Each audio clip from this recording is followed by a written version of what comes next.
BTMC act को खत्म करो, खत्म करो, खत्म करो। बीटीएमसी एक्ट को खत्म करो, खत्म करो, खत्म करो। बीटीएमसी एक्ट को खत्म करो, खत्म तो तुमको करना होगा, करना होगा, करना होगा। वरना हमसे लड़ना होगा, लड़ना होगा, लड़ना होगा। बीटीएमसी एक्ट को खत्म करो, खत्म करो, खत्म करो। बीटीएमसी एक्ट को खत्म करो, खत्म करो, खत्म करो। बीटीएमसी एक्ट को खत्म करो, खत्म करो, खत्म करो। माओवादी विहार को मुक्त करो, मुक्त करो, मुक्त करो। माओवादी विहार को मुक्त करो, मुक्त करो, मुक्त करो। माओवादी विहार को मुक्त करो, मुक्त करो, मुक्त करो। मुक्त तो तुमको करना होगा, करना होगा, करना होगा। मुक्त तो तुमको करना होगा, करना होगा, करना होगा। वरना हमसे लड़ना होगा, लड़ना होगा, लड़ना होगा। वरना हमसे लड़ना होगा, लड़ना होगा, लड़ना होगा। माओवादी विहार को मुक्त करो, मुक्त करो, मुक्त करो। माओवादी विहार को मुक्त करो, मुक्त करो, मुक्त करो। माओवादी विहार को मुक्त करो, मुक्त करो, मुक्त करो। बीटीएमसी एक्ट को खत्म करो, खत्म करो, खत्म करो। बुद्धिज्म नहीं तो भारत ही नहीं है, समझिए आप। भारत की पहचान ही तथागत बुद्ध से है, बुद्धिज्म से है। हम लड़ रहे हैं सिर्फ एक को बचाने के लिए, माँ बोधि मंदिर बोध गया को बचाने के लिए लड़ रहे हैं कि बीटी एक्ट जो है वो बीटीएमसी एक्ट जो है निरस्त हो 1949 का। उसके निरस्ता के साथ साथ हमने अपनी यात्रा का नाम जो रखा है विरासत बचाओ भारत बचाओ। इस प्रकार के जो हमारे तीर्थ स्थल हैं उनकी स्थिति इतनी बुरी है कि सरकार जान नहीं देना चाहती। मुख्यमंत्री प्रधानमंत्री बाहर जाते हैं, यहाँ के बड़े बड़े नेता बाहर जाते हैं, व्यापारी बाहर जाते हैं, कहते हैं मैं बुद्ध की धरती से आया हूँ। और बुद्ध के स्थानों की कितनी बड़ी अवहेलना यहाँ पे की जा रही है, ये मैं आपको दिखा रहा हूँ।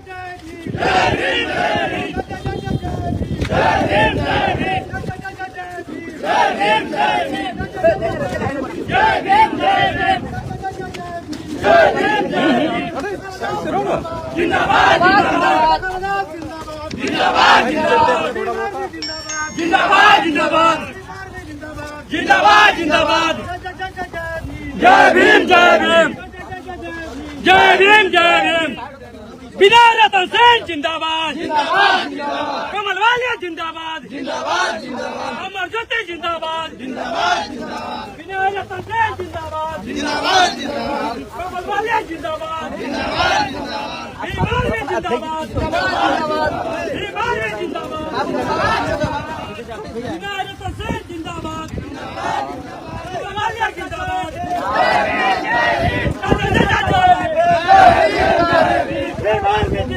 जिंदाबाद, जिंदाबाद, बीमार में जिंदाबाद, जिंदाबाद, जिंदाबाद। दस्तकारादार जिंदाबाद, जिंदाबाद, जिंदाबाद।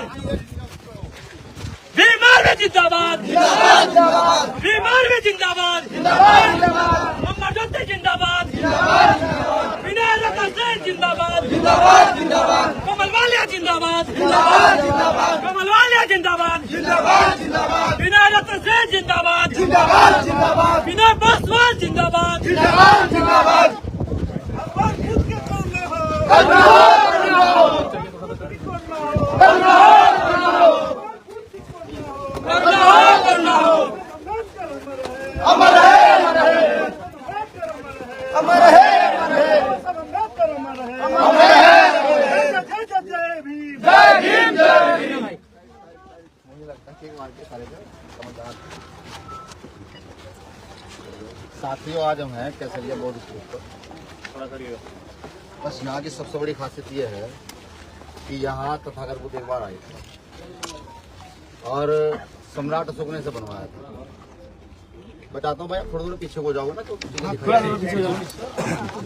केसरिया बौद्ध स्तूप से विरासत बचाओ भारत बचाओ यात्रा का प्रारंभ भीम आर्मी भारत एकता मिशन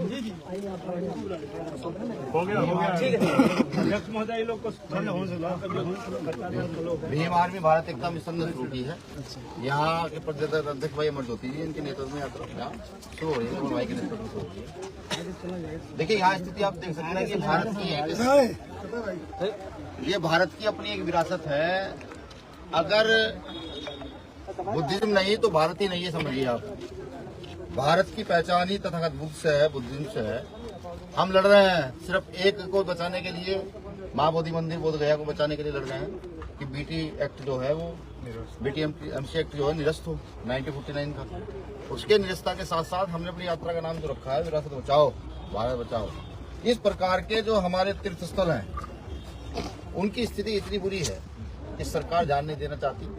मुख्यमंत्री प्रधानमंत्री बाहर जाते हैं, यहाँ के बड़े बड़े नेता बाहर जाते हैं, व्यापारी बाहर जाते हैं, कहते हैं मैं बुद्ध की धरती से आया हूँ। और बुद्ध के स्थानों की कितनी बड़ी अवहेलना यहाँ पे की जा रही है, ये मैं आपको दिखा रहा हूँ। दूसरा कि अभी स्विट्जरलैंड में ना, हाँ स्विट्जरलैंड में जो है तथाकथ हांगकांग में जो है तथाकथ बुद्ध के वो जो है उस अवशेष के साथ साथ बहुत सारे उस समय के उनके साथ हीरे जवाहरात न जाने पुखराज मणि कितने मोती वो सब चीजें जो है ना वो वहाँ पुरातत्व विभाग में हांगकांग में थे, लेकिन हांगकांग की सरकार को बेच दी धीरे। ठीक, भारत की सरकार सोई पड़ी है, वो भारत की विरासत है, भारत की सरकार को समझना चाहिए कि उस विरासत को बचाने का काम करे, लेकिन भारत की सरकार विरासत बचाने की तैयारी नहीं। जो मेरे इस लाइव को देख रहे हैं मैं उन्हें भी बताऊं कि देखिए ये देश बुद्ध का देश है। जब यहाँ आप अपने इतिहास में पहुंचेंगे, जब आपने अपने दादा के परदादा को जानेंगे तो आपको पता लगेगा कि वो बुद्ध के लोग थे, वो बुद्ध को मानने वाले थे, वो शांति के लोग मानने वाले थे, कोरोना के मानने वाले लोग थे। ठीक, अगर आप ये चाहते हैं कि नहीं ये हमारी विरासतें बचे तो इस यात्रा में आकर का हिस्सा बने। अगर आप 4 कदम ही चलना चाहते हैं तो 4 कदम ही चलने का काम करें पूरे भारत के साथ। ये यात्रा आज इस ऐतिहासिक जगह से इसलिए स्टार्ट की गई है कि ये यात्रा कई चरणों में पूरे भारत में घूमेगी और लगातार घूमती रहेगी। कुछ लोगों के सवाल भी होंगे, जैसे कुछ लोगों ने मुझे कहा भी भाई इस यात्रा का कोई राजनीतिक उद्देश्य तो नहीं है, तो मैं उनको भी बता दूं अगर आप इस यात्रा का राजनीतिक उद्देश्य समझना चाहते हैं तो बिहार सरकार भी आकर के इस यात्रा को करे, महाबोधि मंदिर को मुक्त कराए, हमारे इन तीर्थ स्थलों का जीर्णोद्धार कराए, वो राजनीतिक लाभ ले। ठीक, वरना भारत के बहुजन समाज के लोगों से मैं कहना चाहता हूं कि अगर आज ये विरासत ना बचा पाए तो आने वाली नस्लें तुम्हें ये कहेंगी कि जब तुम्हारे बाप दादाओं ने तुम्हारे लिए लड़ाई लड़ी और तुम अपनी विरासत को खोकर बैठे हो। अगर राजनीतिक ताकत हासिल करके भी ये विरासत बचाई जा सकती है तो इसको बचाने का काम करो। डॉक्टर अम्बेडकर रास्ता लेकर गए, हालांकि हमने आज तक नहीं समझा। हम सम्राट अशोक के राज को स्थापित करने में नाकामयाब रहे। तथागत बुद्ध क्या चाहते थे, हम उसको स्थापित करने में नाकामयाब रहे। लेकिन हमें समझना होगा कि डॉक्टर अम्बेडकर एक आइडियोलॉजी हमें देकर गए हैं। डॉक्टर अम्बेडकर ने तथागत बुद्ध को पुनः खड़ा किया है, वरना यहाँ की सामंती व्यवस्था वर्णवादी व्यवस्था ने तथागत बुद्ध के आंदोलन को, तथागत बुद्ध की विचारधारा को खत्म करने का काम किया। ये कैसे बहुत स्कूप है। यहाँ से आज विरासत बचाओ भारत बचाओ यात्रा शुरू हो रही है। ये ऐतिहासिक जगह है और मैं इस जगह को 100 बार नमन करता हूँ, जहाँ मेरे पुरखों का इतिहास है, जहाँ मेरे पुरखे रहे, जहाँ मेरे पुरखों ने अपना मेहनत करके ये सब चीजें बनाई। मुझे नहीं लगता कि आज कोई ऐसा सूरमा है जो इस तरीके के काम कर पाएगा। तो मैं अपने इस विरासत को पुनः नमन करता हूँ, वंदन करता हूँ। यहाँ से इस यात्रा का आगाज करता हूँ। ये यात्रा बिहार से होगी, इसका पहला चरण बिहार का है।